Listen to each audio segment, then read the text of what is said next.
सम्मानित मुल्क के मालिकों, मैं बौद्ध भिक्षु सुमित रतन आज एक और राजवंश की गौरव गाथा आपके बीच में सुनाने और बताने आया हूं।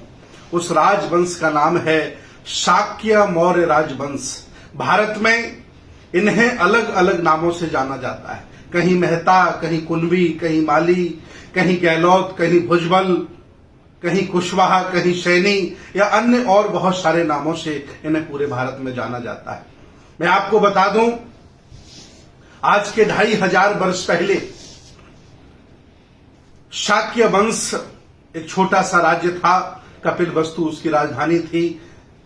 अभी तत्कालीन बीएसपी की सरकार में माननीय बहन जी के द्वारा सिद्धार्थनगर जिला बनाया गया। आज भी वो रजवाड़ा, आज भी वो अवशेष वहां उपलब्ध हैं। उसी परिवार में, उसी खानदान में राजा सिद्धोधन जन्म लेते हैं और उनके परिवार में सिद्धार्थ के रूप में एक राजकुमार पैदा होते हैं। आगे चलकर के वो राजकुमार सोतपन्ना सृगदागामी अनागामी अरहत पद को प्राप्त करते हुए बुद्धत्व को प्राप्त करते हैं और बुद्ध बनते हैं और संपूर्ण मानव के लिए वो अपना मार्ग प्रशस्त करते हैं, आविष्कारक होते हैं। मैं बता दूं आपको, समकालीन राजा जो तथागत भगवान बुद्ध के हैं, जैसे राजा प्रसेनजित, राजा बिंबसार, राजा अजातशत्रु, राजा जेत, जमींदार अनाथ पिंडक, वर्धमान महावीर, ये सब तथागत बुद्ध के समकालीन हैं। इसके बाद ये परिवार छिन्न भिन्न हो जाता है, ये वंश छिन्न भिन्न हो जाता है और बहुत दिनों के बाद फिर इकट्ठा होता है चंद्रगुप्त मौर्य के रूप में। खंड खंड भारत को अखंड करने वाले चंद्रगुप्त मौर्य के रूप में ये परिवार फिर इकट्ठा होता है। और मैं आपको बता दूं, जब आप सब लोगों को गले लगाते थे, जातिवादी नहीं थे, विचारधारावादी थे, अपनी संस्कृति सभ्यता को मानते थे, तो अंतर्राष्ट्रीय लोग भी आपके साथ शादी कर दिया करते थे। अंतर्राष्ट्रीय शादी करने का भी श्रेय आपको जाता है। और आज आप जातिवादी हैं तो आपका हश्र क्या आप अच्छी तरह से जानते हैं। सम्राट चंद्रगुप्त मौर्य के रूप में मौर्य वंश की स्थापना उन्होंने की और इस खानदान में 10 राजा हुए। मैं आपको बता दूं, सम्राट चंद्रगुप्त मौर्य, बिंदुसार, सम्राट अशोक, कुणाल, दशरथ, संप्रति, शालिशुक, देववर्धन, सतधंता, बृहद्रथ, 10 राजा हुए। चंद्रगुप्त मौर्य के बाद हालांकि सभी लोगों ने राज्य विस्तार का कार्य किया, सेवा का कार्य किया, लेकिन सबसे बड़ा इस खानदान में, इस परिवार में, इस राजवंश में सम्राट अशोक का कार्य है। सम्राट अशोक ने बौद्ध धर्म अपनाया और अपनी बेटा बेटी को, महेंद्र और संघमित्रा को शिलोंग श्रीलंका भेजा धर्म प्रचार के लिए। आज भी बौद्ध जगत में बहुत बड़े मान सम्मान के साथ उनका नाम लिखा हुआ है। पूरी दुनिया में उनको जाना जाता है क्योंकि इतना बड़ा उन्होंने कदम उठाया। इसके बाद बहुत से लोग अनुयायी हुए, धम्म के अनुयायी, लेकिन कोई भी माता पिता इतना बड़ा निर्णय नहीं ले पाया कि अपने बेटा और बेटी को बौद्ध भिक्षु बनाकर के विदेश में प्रचार करने के लिए भेजता। ये कीर्तिमान स्थापित उन्होंने किया, यह आपके परिवार ने किया। आगे चलकर के सम्राट बृहद्रथ कमजोर शासक हो जाते हैं और एक सेनापति वो बना देते हैं ब्राह्मण, जिसका नाम पुष्यमित्र शुंग है। और वही पुष्यमित्र शुंग ब्राह्मण धोखे से, कपट से, छल से अपने राजा की हत्या कर देता है और स्वयं शासक बन जाता है। विचार करिए, वह व्यक्ति शासक बनने के बाद अपने आप को राम बताता है, अयोध्या अपनी राजधानी बताता है और अपने लेखकों से, अपने कवियों से एक ग्रंथ लिखवाता है। और जो 10 राजा मौर्यों के उसने हनन किए हैं, अंतिम राजा की हत्या की है, उसे दशानन कह के प्रचारित करता है। आज भी जगह जगह 10 सर वाला रावण फूंका जाता है, वो नहीं है। श्रीलंका में 5 बार गया हूं, रावण नाम का व्यक्ति वहां पैदा नहीं हुआ है।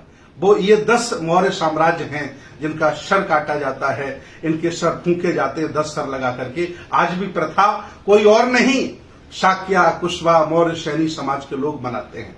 आज भी इनके घरों में चले जाइए, इनके खानदान के लोगों की, इनके पुरखों की जिन्होंने हत्या की, उनकी आपको रामायण इनके घरों में रखी मिल जाएगी, उनकी मूर्तियां इनके घरों में रखी मिल जाएंगी। इतना इन्हें ऐतिहासिक ज्ञान नहीं है।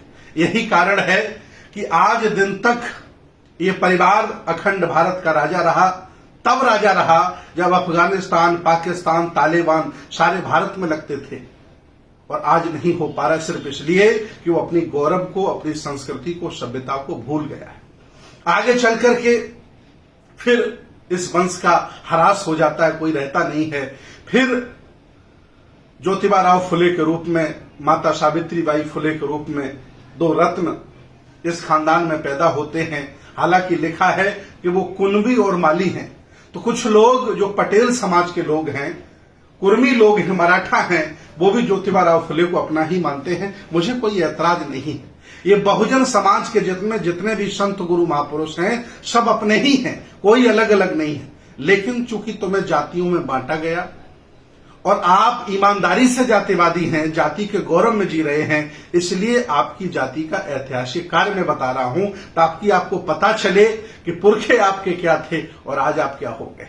और ज्योतिबा फुले ने मानवता के लिए, गरीबों के लिए, हक वंचित असहाय कमजोर लोगों के लिए विद्यालय खोले, अपनी पत्नी को पढ़ा लिखा करके प्रथम शिक्षिका बनाया। उस समय तत्कालीन अंग्रेजों की सरकार थी। अंग्रेजों ने कई अवार्ड दिए, इवन कई विद्यालयों के लिए जमीन मुहैया कराई। विरोधी लोग इन्हें अंग्रेजों का पिट्ठू कहते थे, लेकिन उन्होंने वाकई भारत को समझा और भारत के दर्द को समझा, हक वंचित को समझा, गरीब को समझा, और कभी भी उन्होंने जातिवाद छुआछूत नहीं किया। क्या आप ज्योतिबा फुले की तरह हैं? क्या आपकी बहनें, बेटियां माता सावित्रीबाई फुले की तरह हैं कि जिन्होंने शिक्षा का दरबार सबके लिए खोला, कभी जातिवाद नहीं माना? आज आप जातियों के संगठन बना के घूम रहे हो। जिन पुरखों ने अखंड भारत पर शासन किया हो, वो लोग आज जातियों के संगठन बना करके प्रधान नहीं बन पा रहे हैं, एमएलए नहीं बन पा रहे हैं, मुख्यमंत्री नहीं बन पा रहे हैं, राज्यपाल नहीं बन पा रहे। मैं पूछना चाहता हूं, सुप्रीम कोर्ट में कितने जज हैं आपके? हाई कोर्ट में कितने जज हैं आपके? ये दशा इसलिए है क्योंकि आप पुरखों के गौरव को भुला चुके हो। आपने अपने खानदान की इज्जत को भुला दिया है, इतिहास को भुला दिया है। अगर थोड़ा भी उनका रक्त मात्र आपकी इस भुजाओं में दौड़ रहा होता तो तुम समाज बनाते, जातिवादी नहीं होते और सबको जोड़ करके फिर इस हक वंचित भारत के रहनुमा बन जाते। लेकिन ऐसा आप नहीं कर पा रहे हो। आगे चल करके इस खानदान में बाबू जगदेव प्रसाद पैदा होते हैं। उन्होंने संघर्ष किया। ऐसा कौन क्रांतिकारी व्यक्ति है, जागरूक और सामाजिक व्यक्ति है भारत में जो बहुजन समाज में पैदा हुआ, जो बाबू जगदेव प्रसाद जी को नहीं जानता?